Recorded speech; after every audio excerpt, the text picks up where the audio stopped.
Assalamualaikum warahmatullahi wabarakatuh. Waalaikumsalam warahmatullahi wabarakatuh. Selamat siang sahabat air hujan. Saat ini kami berada di Trigona Honeki yang berada di Dusun Kenalan, Bangun Jiwo, Kasihan, Bantul. Jadi kita berada di wilayah Bantul nih. Nah, apa sih sebetulnya yang dimaksud dengan Trigona Honeki? Nah, ini saat ini kami bersama dengan Mas Sarmin, yang biasa kami panggil Mas Sarmin. Tolong deh sekilas apa sih sebetulnya Mas yang dimaksud dengan Trigona Honeki ini? Aku ya mutuk-mutuk bingung gitu. Oke. Trigona Honeki itu nama di tempat kita karena kita memelihara lebah trigona. Lebah trigona itu lebah tanpa sengat. Jadi lebah itu selalu tidak identik dengan yang punya sengat gitu. Kalau lebah yang bersengat itu ada lebah apis cerana, ada lebah apis mellifera. Nah, ini lebah trigona, itu lebah tanpa sengat yang memang lebah itu diciptakan khusus, ada spesifik khusus. Jadi 10 kali lipat khasiat madu itu dari lebah yang bersengat, karena ketika kita panen pun dia nggak menyengat gitu. Wah, ini kayaknya ada filosofi mendalam ini, karena tanpa sengatan artinya dia begitu welcome ketika kita mengambil apa yang mereka punya untuk kemanfaatan gitu. Nah, sekarang ini terkait dengan lebah apa tadi yang tidak punya sengat, trigona. Nah, ini sebetulnya Mas Sarmin ini kan seorang peternak lebah trigona. Ini mudah atau sulitkah, atau harus ada syarat-syarat khusus, misalnya lingkungannya harus begini, harus ada kombinasi ini dan itu bagaimana itu, Mas? Sebenarnya simpel sih. Awal mula kan minimal harus ada niat dari kita lah. Minimal kita niat memelihara kan. Tanpa niat kan nggak akan itu terjadi. Kayaknya ini syarat yang mesti diperhitungkan ini. Begitu kita udah niat, harus minimal mempersiapkan satu sumber resin. Itu getah yang dibutuhkan oleh si lebah untuk membuat kantong madu. Sumber resin itu getah yang dibuat untuk membuat kantong madu, juga dibuat untuk membuat corong. Nah, ini dibuat begini. Corong ini dari apa? Dari resin, dari getah. Resin. Nah, itu resin itu bisa didapatkan dari tanaman apa saja? Apakah itu mudah ada di sekitar kita? Gitu? Resin bisa diambil dari resin getah mangga. Ternyata, terus sahabat, mudah ada getah mangga bisa. Terus itu ada getah sawo. Di belakang ada getah sukun. Itu. Terus bisa juga untuk menghasilkan madu dia butuh nektar. Nektar itu sari cair yang dirubah oleh lebah menghasilkan madu. Nektar itu bisa diambil dari ini. Ini contoh bunga penghasil nektar. Ini bunga Dombea seminole. Aduh, nah ini kan bukan semua masyarakat tahu nih, Mas. Ada nggak itu sumber nektar yang populer ada di masyarakat? Ada, itu ada bunga Santos Temon. Itu ada bunga Santos Temon. Ini sahabat, namanya bunga Santos. Itu bunga Santos Temon. Ada itu air mata pengantin. Kayaknya itu yang populer ya. Jadi terus, sebetulnya sumber nektar itu ada di sekitar kita, dan itu mudah mungkin masyarakat hanya asing namanya saja. Bisa dari bunga belimbing bisa. Bunga mangga bisa. Termasuk jadi mangga ini bisa menghasilkan nektar juga. Nektarnya juga ada di bunganya. Terus dari bunga kelapa itu juga ada. Bunga pisang juga ada. Nah, mohon maaf sebelum kita jauh, apakah sumber-sumber nektar dari tanaman yang berbeda ini juga akan mempengaruhi madu yang dihasilkan nanti? Ya. Dari setiap bunga itu akan membawa rasa dan tekstur pada madu. Dia akan mempengaruhi itu. Ada yang dominan asam pekat, ada yang ada manis asamnya. Itu. Terus ada sumber polen. Dia vitamin protein buat si lebah. Dia buat telur, produksi telur lebah supaya lebah itu bisa berkembang biak. Nah, itu bee pollen itu dari apa? Bee pollen bisa dari, yang paling simpel itu, yang paling mudah dari bunga bayam. Artinya tanaman semua ya. Jadi ini sebetulnya lebih ke bagaimana manfaatkan tanaman sekitar kita, sebetulnya menghidupi makhluk lain yang itu nanti kembali ke kita, yang juga memberikan kemanfaatan yang luar biasa. tadi yang terakhir yang untuk protein itu. Misalnya selain bayam apa misalnya? Ada bunga jagung. Oh, oke. Ada bunga Batavia. Ini bunga Batavia ini mengandung apa? Polen. Oke, siap. Dari air mata pengantin juga dia mengandung polen juga. Jadi air mata pengantin di samping dia juga apa? Ada sumber nektar, ada juga polennya. Oh, ternyata sebetulnya tidak terlalu sulit. Jadi terlalu sulit. Persiapan yang paling penting adalah bagaimana niat, kemudian media, lingkungan kita didesain sedemikian yang harus memenuhi unsur antara apa resin kemudian nektar sama polen dan itu tadi disebutkan ada beberapa jenis tanaman. Artinya tidak yang kemudian harus mengadakan dari sumber-sumber selain tanaman, nggak gitu, ternyata mudah. Terus kemudian selanjutnya ini setelah itu persiapan, ada niat, kemudian kita kondisikan. Itu seperti apa untuk pemulanya gitu? Seperti pemula. Dari ketiga itu bisa efektif ketika di situ ada sumber air. Dari air itu bisa menghidupi dari seluruh tumbuhan itu. Bisa dari air hujan juga ataupun bisa dari air hujan atau air sumur. Kunci utama di air, karena tanpa air itu semua tidak akan berarti. Nah, sekarang nih karena bicara tentang air, apakah ada bedanya ketika tanaman ini sumber airnya dari air hujan dan sumber airnya dari sumur? Karena kalau air hujan kan sumbernya atas nih, ya kemudian sudah turun ke bumi, terus kemudian menjadi sumber di bumi, yang kemudian jadi sumur, mata air dan sebagainya. Itu kalau untuk tanaman-tanaman yang sumber nektar, sumber resin, kemudian sumber apa di polen tadi, itu akan mempengaruhi enggak? Sebenarnya secara fitrah jelas, tapi secara signifikan ketika memang musim hujan jelas mereka subur semua dan bunga itu banyak. Tapi begitu musim kemarau kita kan cuma mengandalkan air sumur. Nah hasilnya ya. Artinya gitu. Ketika musim penghujan karena memang tanaman ini lebih terjaga kondisi airnya, sumber pangan, sumber nektar, sumber bipolennya, sumber resinnya dari si lebah ini lebih melimpah gitu ya. Melimpah daripada musim kemarau yang panjang begini. Artinya begini ya, ternyata ada loh sebetulnya hubungan sinergi antara yang namanya air hujan dengan produksi lebah trigona ini terkait dengan sumber pangan bagi lebah itu sendiri. Dan ternyata alam ini secara keseluruhan memberikan, kalau kita kelola dengan baik itu akan memberikan kembali kepada kita. Selanjutnya nih, lebah trigona ini kalau yang ada di sekitar sini ada apa, lebah trigona itu juga ada macam-macamnya. Misalnya kalau nama orang itu ada Muhammad Nasir, ada Fauzi gitu. Nah, kalau lebah trigona ini di mana? Ada. Di sini ini salah satu jenis lebah Trigona itama.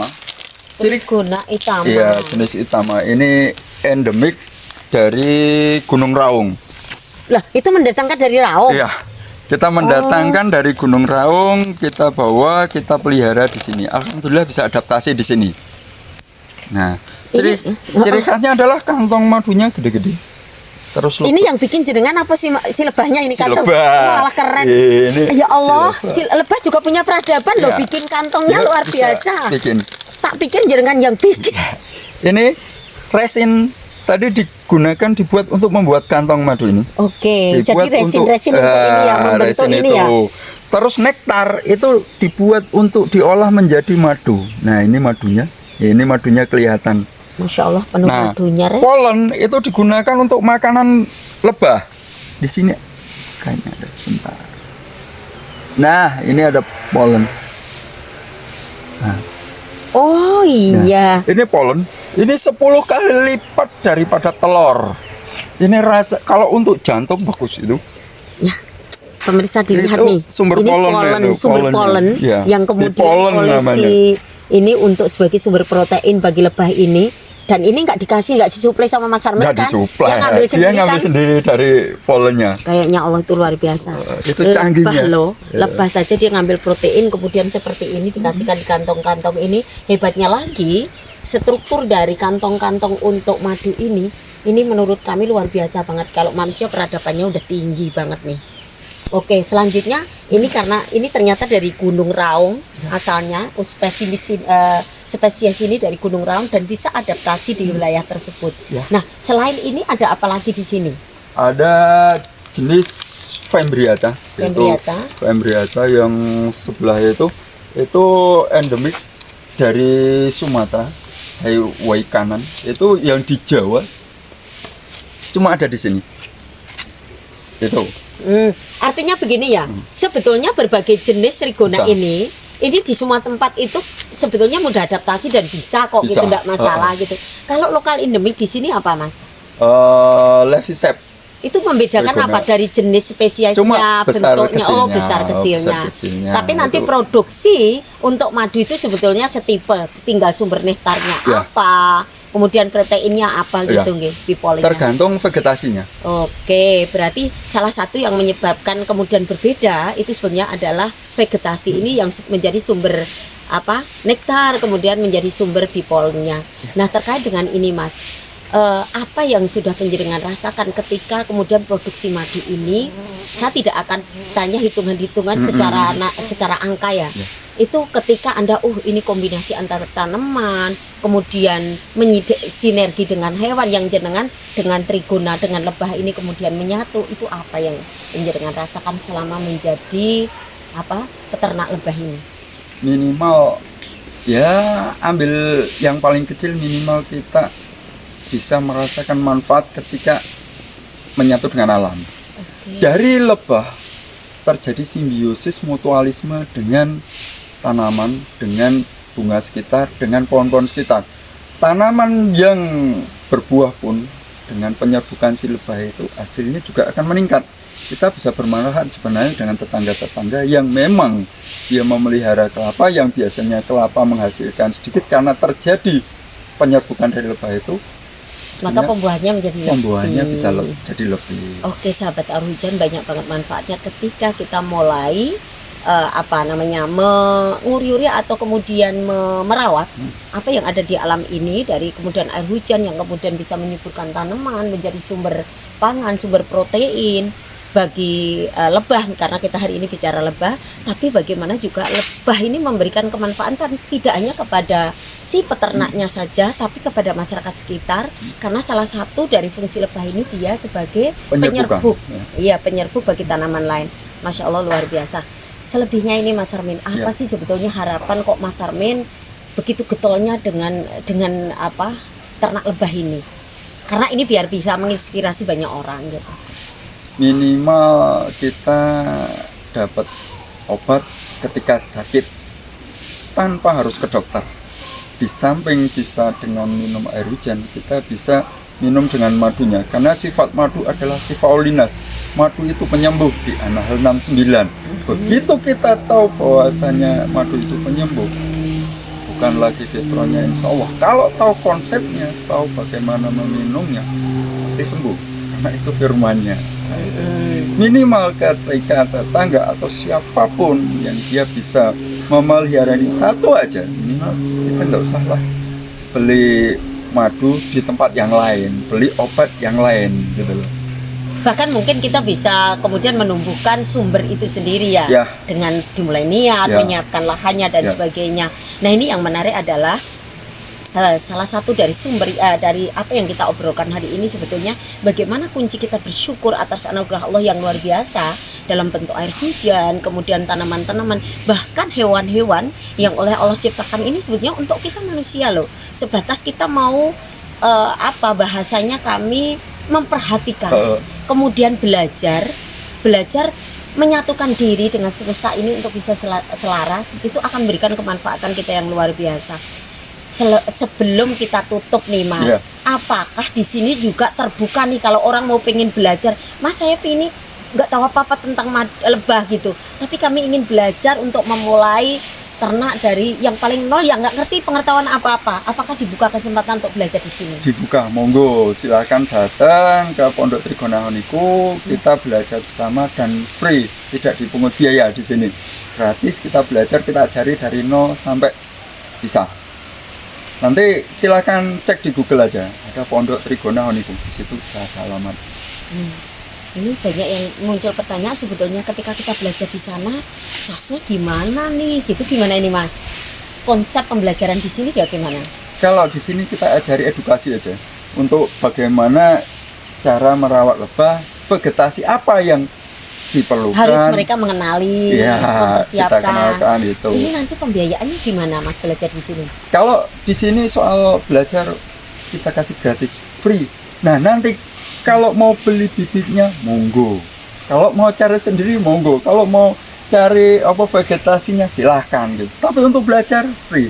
Konsepnya di Triguna Honeiki ini bahwa belajar itu konsepnya sedekah ilmu. Jadi nggak usah khawatir bagi yang ingin memulai bagaimana belajar menselaraskan diri kita dengan semesta ini. Mungkin ini terima kasih banget ya Mas ya. Tapi ini pengen loh kita tahu cara memanennya sebelum ditutup gitu. Gimana ini Mas? Karena saya ini jujur aja kagum banget saya dengan kalau dalam ilmu bikin building itu ya, struktur apa arsiteknya tempat madu ini luar biasa.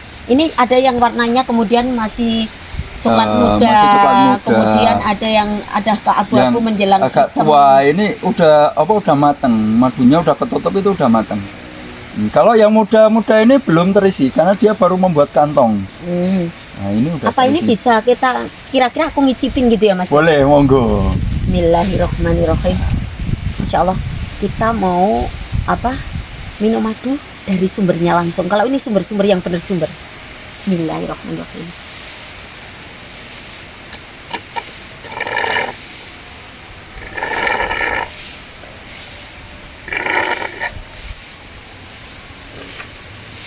Ada asemnya, tapi dominan asam.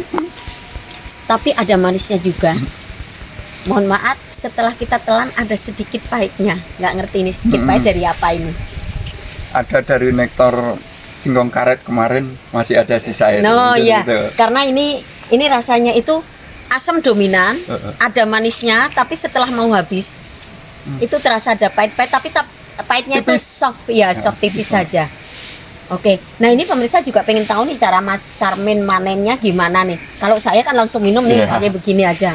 Ini manennya kita pakai mesin. Ini ada mesin penyedotnya. Ini kita buka dulu. Kita buka. Oke, mungkin saya bantu bukanya ya. Oke, jadi yang sudah penuh begini, tertutup begini, artinya madunya sudah penuh pemirsa. Ini jadi nanti Mas Sarmin tinggal manen gitu. Karena kalau yang masih bolong-bolong, masih terbuka itu, mereka baru proses untuk pengisian madu. Ini madunya kesedot. Masya Allah.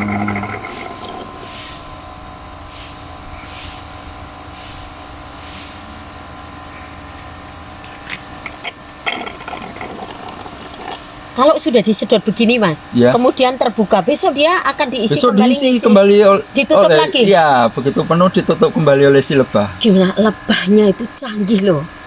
Kalau lebah saja memberikan kemanfaatan yang luar biasa, mampu membangun yang luar biasa begini. Masa kita manusia yang punya akal pikir kalah kan nggak mau kan? Makanya yuk kita mulai belajar menjadi orang yang bersyukur dengan apa? Menselaraskan diri kita dengan semesta ini. Nah ini setelah kita mengikuti panen hari ini, apa sih ini harapan Mas Sarmin yang menjadi pesan untuk kita bersama terkait ketika Mas Sarmin pengalaman mengelola lingkungan ini yang kemudian disinergikan antara tumbuhan dan lebah ini yang bisa menghasilkan untuk mencukupi kebutuhan kita. Apa sih pesan ini? Minimal dari diri kita sendiri.